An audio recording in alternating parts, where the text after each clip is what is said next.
ये यहाँ पे आ नहीं रहा है. Hello and a very warm welcome to this special. We are looking ahead to the big game coming up tonight, and it is between Gujarat Titans and Lucknow Super Giants. Hardik Pandya versus his best friend KL Rahul. Two teams that are good teams, but I think it will come down to Gujarat Titans bowling versus Lucknow Super Giants batting. And it is, in a sense, two teams making a debut. Two new teams, Hardik Pandya versus KL Rahul. Nikhil Narayan is here with me, and the news from the Wankhede Stadium is that Gujarat Titans have won the toss, and no surprises in them wanting to field first, something we've seen throughout the tournament. And in fact, fielding first, the teams chasing have a huge advantage, with Dew playing a role at the Wankhede Stadium. Now we'll get you all the details, but let's get straight into our playing 11. So we will begin with Gujarat Titans. If those names can be put on the screen.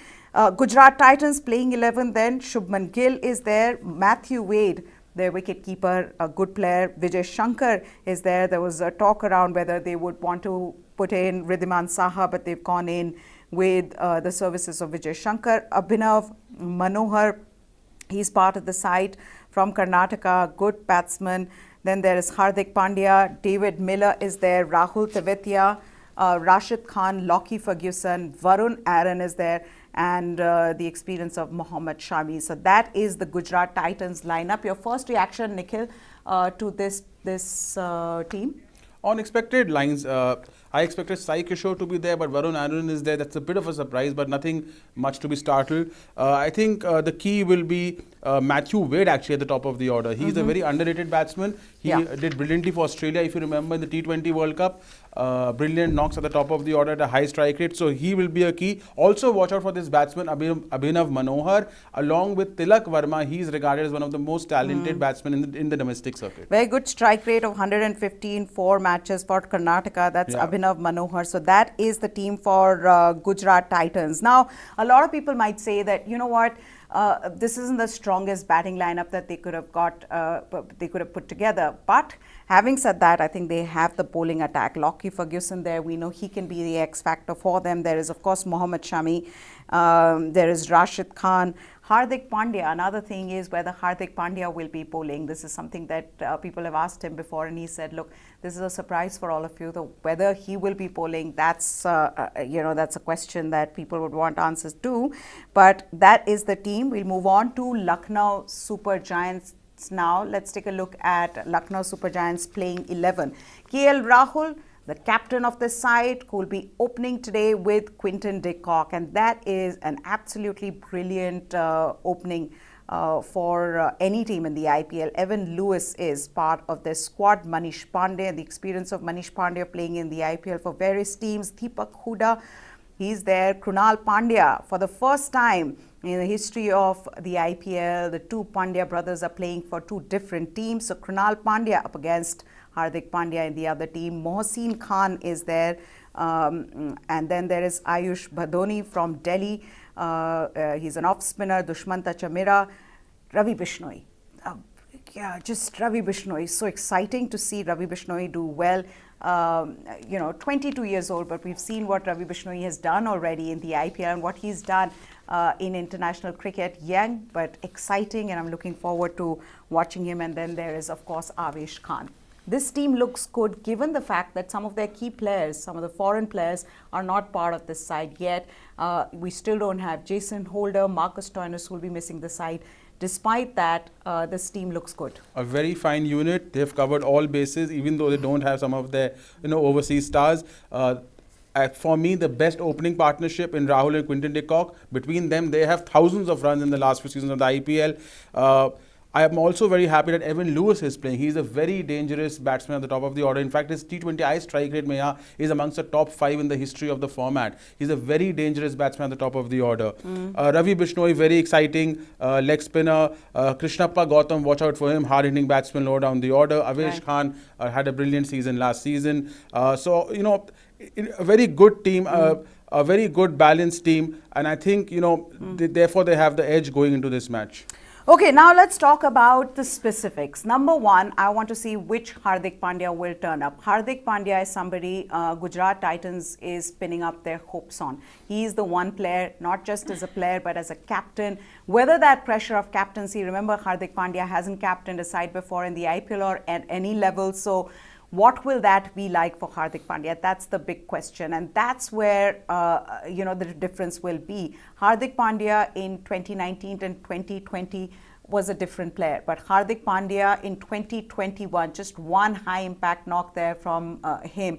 The pressure of captaincy and wanting to get into the rhythm, key for Gujarat Titans if they want to do well, Hardik Pandya to perform. Absolutely. They need Hardik Pandya of 19 and 20. He was the greatest match winner for Mumbai Indians, even better than Kyron Pollard. A strike rate of in the mid 180s combined those two seasons. It can work for Hardik Pandya. Captaincy can inspire him to revive his batting, but it can also go completely disarray. He can go down, and the form can even sort of be worse than what he did last year, completely failed with the bat last year. So it's a risk making him the captain, but it can work both ways. Also, Hardik Pandya, the captain, everybody wants to see how he is. He said that he will just take the team together. He'll try to make everybody in the team secure about their places. But how will that be? That'll be interesting to see. But the other captain, KL Rahul, he is somebody who knows what the pressures of captaincy are like. So KL Rahul, he's already spoken about how this is a new journey for him with a new team, and he's obviously looking forward to it. But whether he's going to play an aggressor for LSG, that is important. That is the key. I mean, he is the highest run getter since 2018, scoring 2,548 runs at an average of 57, including 25 50-plus scores. So brilliantly consistent on top of the order. A 50 almost, every second match he scores a 50. But the problem is the scoring rate. When he scored at a high scoring rate of 140+, Punjab Kings invariably did well. When the strike rate went below 125, the anchor role, they suffered. Given that they have a strong team which bats deep, he has to play aggressor at the top of the order. Otherwise, it will be a repeated story of what happened in Punjab Kings. Okay, now for all of you who are interested in the conditions and wanting to know what the conditions are at the Wankhede Stadium. Now, this is what the pitch report is what it says. It is a brand new pitch. This is from the host broadcaster, and they're saying it's a corking pitch. This is being played not on the same strip where CSK and KKR match was played, but it is two strips down the line. So one boundary, the square boundary, 59. That is shorter. So it's 59 meters. You can see some big hits there in the match, and the other side is 70 meters. It is different in comparison to the other pitch because this one looks very dry. The other one had a lot of grass, if you remember, we spoke about that. But and that grass, I remember one of the reasons for KKR to do well was Umesh Yadav taking those early wickets. So whether that is going to play a role, we'll have to wait and watch out for that. But dew is going to play a factor, and chasing is an advantage, as we have seen so far. But the other thing being, what is the impact of some of the key players who are missing today? We've already said that the playing 11 for Lucknow Super Giants looks good. But what about for Gujarat Titans? Now, Gujarat Titans had got Jason Roy's services, who pulled out at the IPL. Now, how much of an impact will that have? Nikhil, given that this team was already weak when it came to their batting, Jason Roy, we know what he can do if he got going. That is a big blow for them. Absolutely. He has a T20 strike rate of 143, amongst the highest strike rates in the power play. He was a part of the England team's white ball revolution, the revolution which saw them winning the 2019 World Cup. He, along with Johnny Bairstow, changed England's approach at the top of the order. It's a massive, massive blow for the Gujarat Titans at the top of the order. That's right. But what about, there you can see, Gujarat Titans, Jason Roy's withdrawal, a massive blow. They have got Rahmanullah Gurbaz, but of course, he's not the same as Jason Roy. And look at that strike rate of 143. Jason Roy would have been a very good top order batsman for them. But what about Lucknow Super Giants? Now, for Lucknow Super Giants as well, during the auction, this was one team that had the best all-rounders. They'd got Jason Holder, they'd got Marcus Stoinis, there's of course got our very own Deepak Hooda. But Marcus Stoinis is not going to be available for the first week, and Jason Holder is also likely will be unavailable for the first 2 matches. So he'll miss first 2 matches. Marcus Stoinis is out. Mark Wood, remember, because of the injury, had already pulled out of the tournament. Andrew Tye is replacing him. So this team, when they get the services of Marcus Stoinis and Jason Holder, will only get stronger, Nikhil. It's a good side. It's a good side. It's a very good side. The Indian contingent, the depth of the Indian contingent is very strong. Even if you don't have Jason Holder and Marcus Stoinis, who are 2 fantastic all-rounders. Deepak Hooda has recently shown us what he can do coming into bat lower in the order. Krunal Pandya, when in form, is a fine batsman. He's also a very restrictive left-arm spinner. Krishnappa Gautam can hit, the long ball, strike rate of around 155 in T20 cricket. So a very fine team which bats deep. I think, and also fantastic bowling resources. I think, therefore, for me, Lucknow has the edge in this match. Okay. Also talking about Lucknow Super Giants, just the kind of team they have. I don't know if there's one thing I might say which might be a problem for them is an Indian pace bowler other than Avesh Khan. They have Ankit Rajput, but do you think they would have gone? I mean, it would be better if they could have got a few more Indian pacers. Yeah, I mean, that's. If we can point out one weakness, it is that they don't really have a world-class Indian pacer. Avesh Khan is very good. He was excellent in the IPL, but he's not yet established for India at the international level. Yes, that is one weakness. If you can point, if there is one weakness, it is a lack of a world-class Indian pacer. Okay. The other thing being with Gujarat Titans and their poor auction strategy, we've got to talk about this. Yes, they've managed to get a decent lineup for their first game, but in the auction itself, the one thing that we all wondered about was that whether they had forgotten to get a wicketkeeper, that a wicketkeeper is needed in the playing 11 because they didn't have one for the longest time through the auction, and then they went and bought 2 in a hurry in Matthew Wade and Wriddhiman Saha. That was one. But even batting, when you look at their batting, Nikhil, I do feel that there are gaps that will need to be plugged. There are big gaps. I think they were sleeping on the first day of the auction. They only woke up late on the second day, and then by the time they had not invested at all in the middle order. And if you see that middle order, I'm really worried about 3, 4, 5 and 6. So I mean, so therefore it is a big problem. Yes, they have got a very fine bowling unit, but there is no middle order. So that is the big problem. And they had along with SRH, they had the worst auction in Bengaluru. Okay. So for Gujarat Titans, let's take a look at their batting yet again. And you've got Shubman Gill and Matthew Wade. That's as good a opening. I mean, obviously you can't compare if they play to their potential, them to everybody, but if they play to their potentials, that is a good opening from Gujarat Titans. Then there is Vijay Shankar, the 3-dimensional player. What is Vijay Shankar like right now? That is the big question as well. Whether he will give you that strength at number 3. Can he play the role of an anchor as well as an aggressor if there is a need? I don't know if that is something, because number 3 is such an important position there. Virat Kohli plays at number 3. So you do feel like you would want somebody more equipped with the skills of playing number 3. There is Abhinav Manohar, again completely untested in a sense in the IPL. There is Hardik Pandya, his form, that's one thing that you would wonder whether, because he is coming back after a while, he's not playing international cricket also. Then there is David Miller. We know what David Miller can do. Yeah, but he's a one-dimensional player. The ball has to be his arc. He'll go over mid-wicket. He's highly inconsistent. Yes, on his day, he'll win you the match single-handedly. But he is so inconsistent that I'm surprised that he's even a part of this team. So, that is a problem. So then even Rahul Tewatia, yes, he did what he did. He was a one-season wonder. Yeah. Yes. After that, can you expect Rahul Tewatia to give you, or can he be your finisher consistently? That's another question mark there. Rashid Khan, Lockie Ferguson and Mohammad Shami, no questions there. This is a very good bowling attack with Varun Aaron. But now the X factor for the two teams. If we could talk about the X factors, players you think are going to make a difference. Let's start with Gujarat Titans for you. For Gujarat Titans, Lockie Ferguson, a brilliant bowler, hostile with the new ball, excellent strike rate, bowling strike rate in the power play, took 13 wickets in the last IPL in 8 innings at a strike rate of less than 14. He bangs the ball short, good length, it comes here. It's very difficult to score off him in the power play. For me, Lockie Ferguson is the X factor. If he can get a couple of the big players, Lucknow players out in the power play, then the game is set up for Gujarat. And for Lucknow Super Giants? I'll go with the South African, the left-hander, baby-faced giant, Quinton de Kock.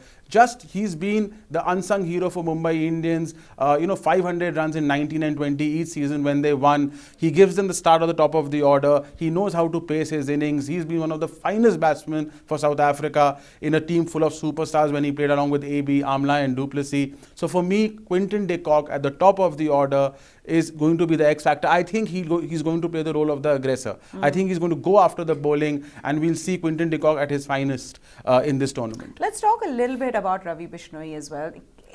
I'm really excited to watch him because Ravi Bishnoi, there's so much promise in him. We already see variety in him. We see maturity in him. Variety, as I said, in his bowling. Yeah.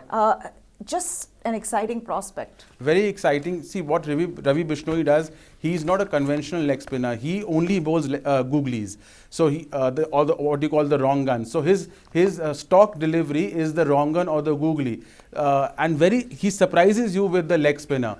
He had a fantastic start for India. He had a brilliant IPL last season. I think he's Rohit Sharma for India is now going back to wrist spinners. He's using Yuzvendra Chahal as the conventional leg spinner, and he's using Bishnoi as the as the bowler who bowls the googly. So a very promising young talent for India. Ravi Bishnoi, I think, is going to have a great IPL, especially because the tournament is only in 4 venues, and the wickets are going to slow and become dry as the summer also. Already they're saying there are cracks in the Wankhede pitch. But let's also talk about now key batters, something that we love to discuss here, because matchups. What is IPL without matchups? Absolutely. So the matchups that you're looking forward to, I think for me, number one would have to be KL Rahul versus Rashid Khan, given that there is that rivalry and Rashid Khan's got the better of him thrice. He's dismissed him thrice. He's also not conceded many runs. I think Rahul has a strike rate of only 70 against Rashid Khan. Rahul overall has also struggled against spin. A lot of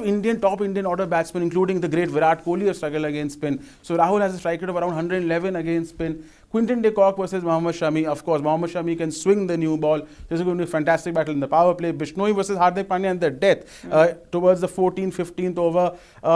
Remember, Bishnoi bowls the googly, so he'll get the ball back into Hardik Pandya, and if it's a 59-meter boundary, the ball could disappear into the stands. And then this is a power play battle again. KL Rahul versus Lockie Ferguson. This could define the match actually. If he gets him out early, I think the match will be set up for the Gujarat Titans. Do you think the fact that the teams chasing have an advantage, and here Gujarat Titans in a way have an advantage, but because Lucknow Super Giants has the kind of batting that they have, it evens out the game just a bit? Yeah, Lucknow is overall the better team, but because Gujarat is chasing now, they have the advantage.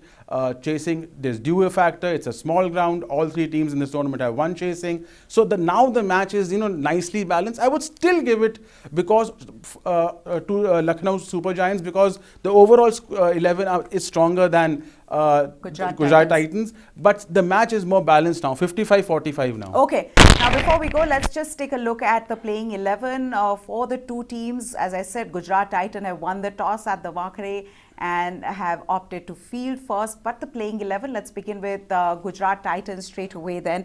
For them, Shubman Gill, there is Matthew Wade, their wicket keeper, so that's the top order. Vijay Shankar at number 3, Abhinav Manohar from Karnataka at number 4, Hardik Pandya is there, there is David Miller, Rahul Tewatia, Rashid Khan, of course, the one player that they spend money on. They wanted him. Shubman Gill and Rashid Khan, 2 players that they wanted in their side. Along with Hardik Pandya, there is Varun Aaron, Lockie Ferguson and Mohammad Shami. And again, just coming back to that point, that when you look at this side, you see that that's actually a very good bowling lineup. But the batting, there are some weaknesses there. But you never know. These are opportunities, and they've taken players with potential. Abhinav Manohar is a player who has the potential, who's done well in domestic cricket. But can he do that in IPL? That'll be interesting to watch. Okay, let's also take a look at the playing 11 for Lucknow Super Giants. Playing 11, KL Rahul. There's Quinton de Kock. Their wicketkeeper Evan Lewis comes in. There is Manish Pandey, Deepak Hooda, Krunal Pandya, and Mohsin Khan, Ayush Badoni, Dushmanta Chamira, Ravi Bishnoi, and Avesh Khan. So Mohsin Khan is a left-arm seamer, Ayush Badoni an off-spinner for them, Dushmanta Chamira, Ravi Bishnoi, and Avesh Khan. And I understand why they've had to go for Mohsin Khan and Ayush Badoni, because they are missing their key foreign all-rounders. So that is the team for Lucknow Super Giants.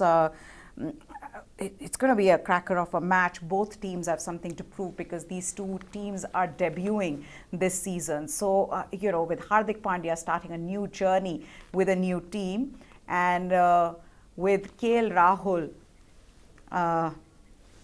Okay, now first ball, in fact, Shami bowling to KL Rahul, and that was caught by Wade, and that's out. I think there's a review, but okay, so KL Rahul out on the first delivery. And that's what. And you said that's a huge blow. It's a huge blow for them. We'd already talked about this, that if they can get KL Rahul's wicket earlier on, it's huge. So yes, even before we could start the game, he is out. Nikhil? Massive blow. Mohammad Shami was the bowler, right? Yes. And Mohammad Shami, that's what he does. He picks up quality wickets in the power play. And again, he's done that. So now match on. Match is on.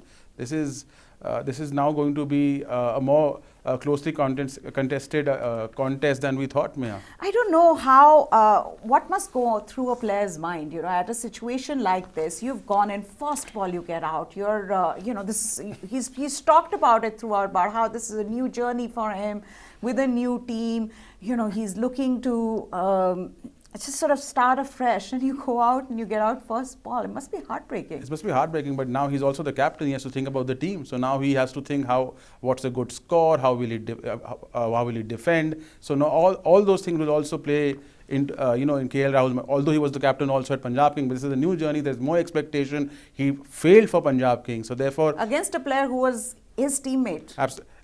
Absolutely. At one point, yeah. Absolutely. So, but how good has Mohammad Shami been? That's another thing that we need to just emphasize on. Mohammad Shami is an absolutely different bowler than what he was a few years back. At a time when somebody thought that, okay, maybe not, but with age, he's only gotten better. And even with limited overs, even with T20, even with IPL, that ball, we haven't seen it, but I'm told was unplayable. Absolutely. See, Mohammad Shami, a lot of people think is a great test bowler, which he is. But if you see Mohammad Shami's one-day record, I was seeing his bowling strike rate. It is amongst the best in ODI cricket history. Mitchell Stark is right amongst the best. There's Malinga right there. There's Waqar Younis. Mohammad Shami is in the top 5 of all time, which is a sensational record. I mean, no one except Mohammad Shami to be in the top 5 of the ODI bowl. So this guy knows how to pick wickets, and that's why he's done in the IPL consistently, because he was playing for a team like Punjab Kings. His stats were, not noticed. And Bumrah and all those bowlers, we always spoke about them. But Mohammad Shami is brilliant with the new ball. He picks wickets early, and he picks wickets of the top 5 consistently. That's right. So there you have it. Big blow to Lucknow Super Giants. Their captain KL Rahul gets out first ball. And I think Gujarat Titans, having already won the toss and choosing to field first, they already have that advantage. They will fancy their chances now that they've got the opposite captain out early. Thank you so much, Nikhil, for joining us here. That's it on this special presentation. Enjoy the action. Goodbye. Thanks for watching.